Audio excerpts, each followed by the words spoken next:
Hi traders, we are looking at the S&P 500 today. It's October 24th and we are in the final hour of the trading. It's 3:44 in the afternoon. As we can see here, we're looking at the 5 minutes intraday. It keeps making on lower highs. And on these lows at 266, if you have been watching my video, I noticed this, the lower highs, and I mentioned it that SPY would probably test this, the 266 area. And on these levels, the S&P 500 had traded like we are flat for the year. All the gains for the year has been wiped out. Now this is the daily intraday, the intraday 5 minutes, and just for today. And if we pull out the 5 days, as you can see here, nothing is bullish here. We keep trending lower highs. And now if we're going to look into the daily time frame and we switch into 1 year, again, like I said before, I am a very simple person. I just follow the technical, the simple moving average, and also pivots. That's it. Over here, we're looking at the daily time frame on for 1 year channel here. I have this simple moving average and the RSI, and RSI really doesn't matter when market starts moving this heavily, because as you can see on this, we have been bottom, but now we're oversold again. To use RSI, for those who doesn't know, it's if it's go below 30, we're oversold, and if we go above 70, we are overbought. And right now we have been oversold, but then you can never use this.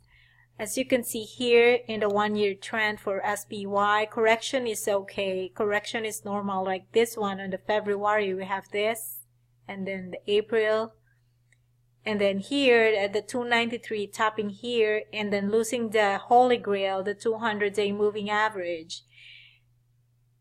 As the smart trader said, if you have the moving average, the 200-day moving here is very important. If you trade below that, then that is the official day you are in bear territory, which we are right now.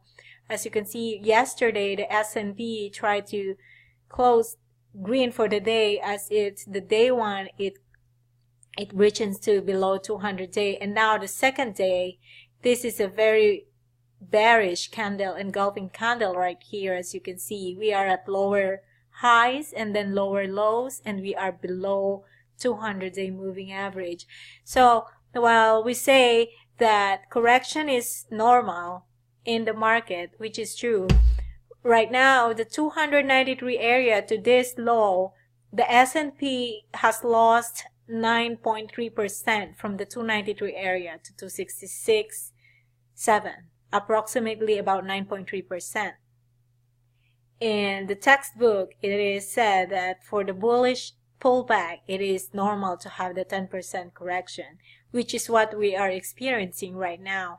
And we are actually suffering 3 years heavy losses, 3 years war sell-off. What I'd like to highlight about this, though, is that for this February, for the February correction earlier in the year and the April, despite of the lower highs, as you can see here, you can contradict it like the bull trend is intact, because we had the higher low support over here and here. So this tail, it's right here, it's around 255s.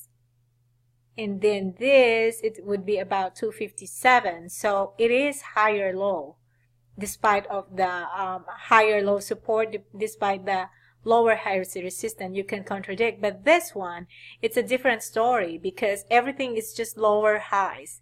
You can see this, the 293, the October 11 lows, and now the lows, it just keeps getting worse.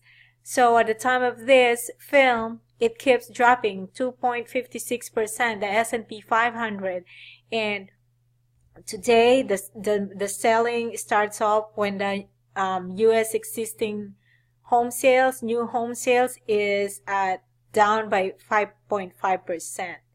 So right now, if you're going to look at technical support, we have no support other than the 260 right now. That is your support, and lucky if that's hold. And for the small cap index, the biotechs, pretty much for everything, for the sector, everything is trading at 52 weeks low. If SPY is to follow, then we're going to be looking at here the 52 weeks low, which is currently as today is at 252.92. So that's what we're looking right now. Yeah, it's like it's conflicted. The stock market is conflicted right now with the Fed raising interest rate, and along with the trade wars with China. So many problems for the market right now. But more on, if you were going to focus it in technicals and also in macroeconomics, is the SPY